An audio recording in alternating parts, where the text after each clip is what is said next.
Ayan, so isang magandang hapon po mga boss. So ngayon po ay araw po ng Friday, Independence Day po, no? June 12, 2026. Ayan, so magbibigay na po tayo ng tips, giya at impormasyon para bukas po araw po ng Sabado, pakarera po ng MMTCI.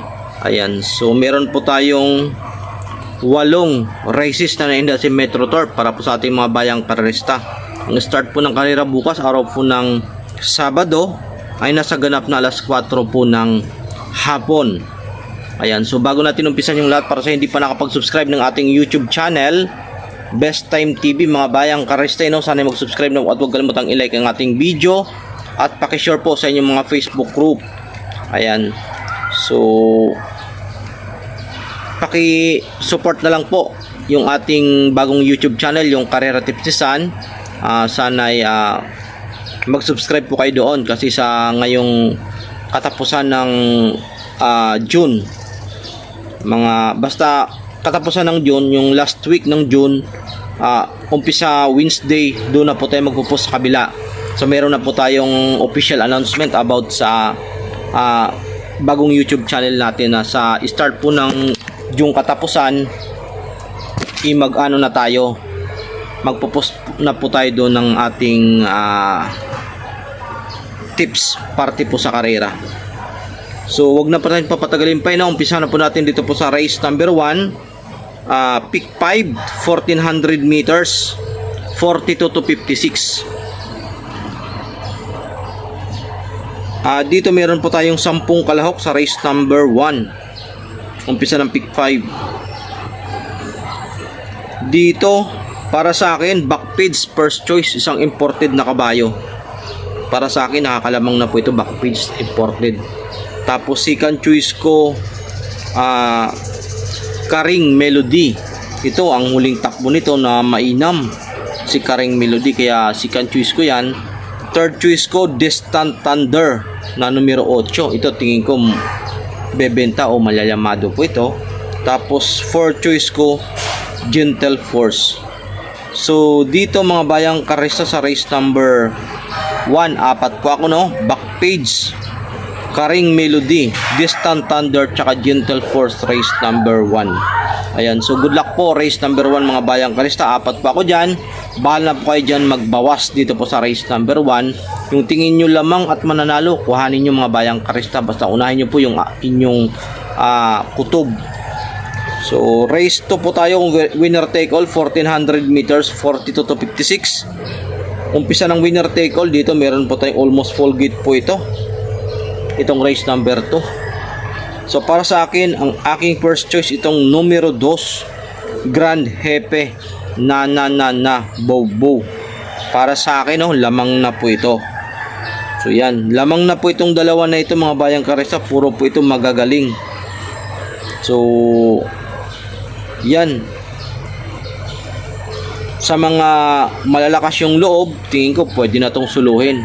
Sa mga nagpo-protection dyan, yung gusto nyong makadihado, so magbibigay po tayo ng mga pang-recommend po sa inyo mga bayang karisa, sa mga dihadista. So tingin ko ang pwedeng makalaban ng 2, numero 4, Goddess Soteriam. Ito dihado na po ito.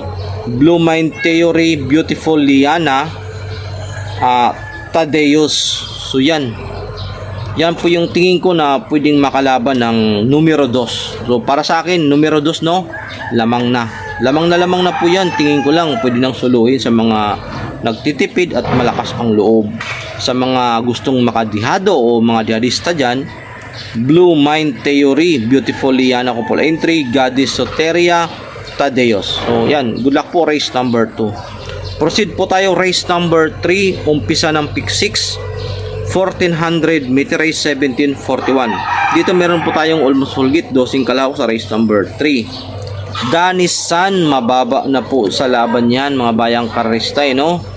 Kaso ito bagong baba sa grupo. Ayan, alam nyo naman, malapit na po yung araw ng Maynila. So yan yung isa sa tinitingnan po natin. Danisan, mababa na po yan sa laban. So second choice ko, Ginger Cat. Ito mainam yung mga huling takbo. Tapos Arcturus Marvin's Pride. Apat ako dito mga bayang karista. Apat ako sa race number 3. Danny San, Ginger Cat, Arcturus, Marvin's Pride. Ito, dalawang dihado natin, Arcturus long shot, tsaka itong si Marvin's Pride. Yan po yung ating mga dihado. So, bahala na kayo dyan. Basta apat ako dyan sa race number 3. Bahala na po dito mamili mga bayang karista. So, yan, na-review na po natin yan. Ang ating binasihan dyan, yung mga nakalaban nila nung mga nakaraan, mga grupong kung saan sila nanggaling, mga hinete, kung sino-sino yung mga sumasakay sa, kumbaga, sa timbang. So yan, ang dami nating binabasihan dyan mga bayang karista, at saka sa mga pista, sa araw na tumakbo sila, tapos sa kabila ganun din, kasi kumbaga sa pista naman, sa ganda ng buhangin, kasi minsan pag tag-ulan, alam nyo naman, tapos iba rin yung takbo ng kabayo sa tag-ulan saka sa maaraw. So yan yung madami tayong binabasihan diyan mga bayang karistay, no? So lahat po yan na atin ang naihambing. So yan yung lumabas sa aking, kumbaga, sa aking analisa dito sa race number 3. So proceed po tayo race number 4, pick 5, 1400 meters, 42 to 56. Meron po tayong almost full gate, 30 na kalahok. Dito mag-aapat po tayo mga bayang karistay na front runner. Para sa akin, no, mababa na sa laban, pero titingnan natin 1, 2. So pansama, front runner, mababa na po yan sa laban, front runner. Tapos second choice itong Saratoga Chrome, galing sa Panalo Boy Hulo. Third choice Light Bearer, ito matulin, tingin ko ito po yung magdidikta ng mabilis na pacing at nasa unahan po ito. Fourth choice Han City, ito Diremati, medyo dihado pa, isama nyo yan, Han City, i-recommend ko po yan sa inyo, Han City dihado. So dito sa race number 4, apat po tayo. Front runner 8 Saratoga Boy Hulo, Light Bearer, tsaka si Han City, race number 4 mga bayang karlista. Proceed po tayo race number 5, umpisa ng pick 4, 1400 meters, 42 to 56. Dito meron po tayong almost full gate, dosing kalahok sa race number 5. Dito ang aking first choice, itong numero 6 para sa Masa Wiherio. Itong Wiherio na to, mabibigat ang kalaban nito nung manakaraan, kaya para sa akin, no, malayamado po ito. Para po yan sa akin mga bayang karista, itong si Wiherio. Tingin ko malalamado po yan. Second choice ko itong numero 10, Basket of Gold Mahusayay. Tapos third choice ko Madre Taberna. Yan yung ating third choice. At fourth choice natin Neferore. Balita ko nung nakaraan ito, hindi pa gaanong hindi nabigyan ng magandang importansya. Yun po yung balita natin. So dito, apat tayo sa race number 5. First choice Wiherio para sa Masa Couple Entry, Basket of Gold Mahusayay, Madre Taberna, Neferore dito sa race number 5. So good luck po mga bayang karista itong race number 5. Proceed po tayo race number 6, 1400 meters, 42 to 56. Dito meron po tayong 11 na kalahok. First choice itong numero 4, Tough Feeling Runway 10, isang Diremate at isang Dibandera. Second choice natin itong Guerrero Warriors Couple Entry, Thy Will Be Done. Tapos third choice Houdini. Fourth choice Confidence Game, a long shot. So apat ako dito sa race number 6. Bahala na po dito mamili sa apat. Basta yan po yung tingin ko, sinasama po natin yung mga long shot mga bayang karista. Ulitin ko po. First choice Couple Entry numero 4, Tough Feeling, tsaka Runway 10. Guerrero Warriors, Thy Will Be Done, Couple Entry numero 1. Tapos numero 6 Houdini, ito lumalaban sa stick race.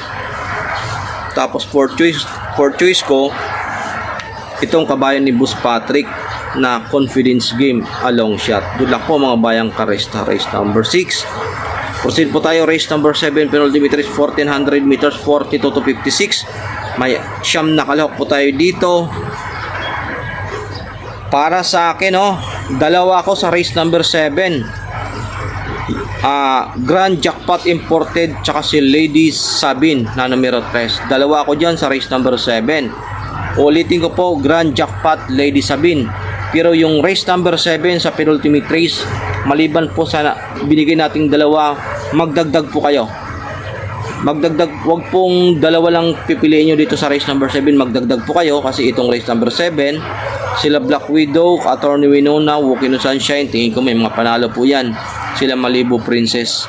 Pero dyan, dalawa lang ako, dalawang imported, so magdadagdag po kayo dito sa race number 7.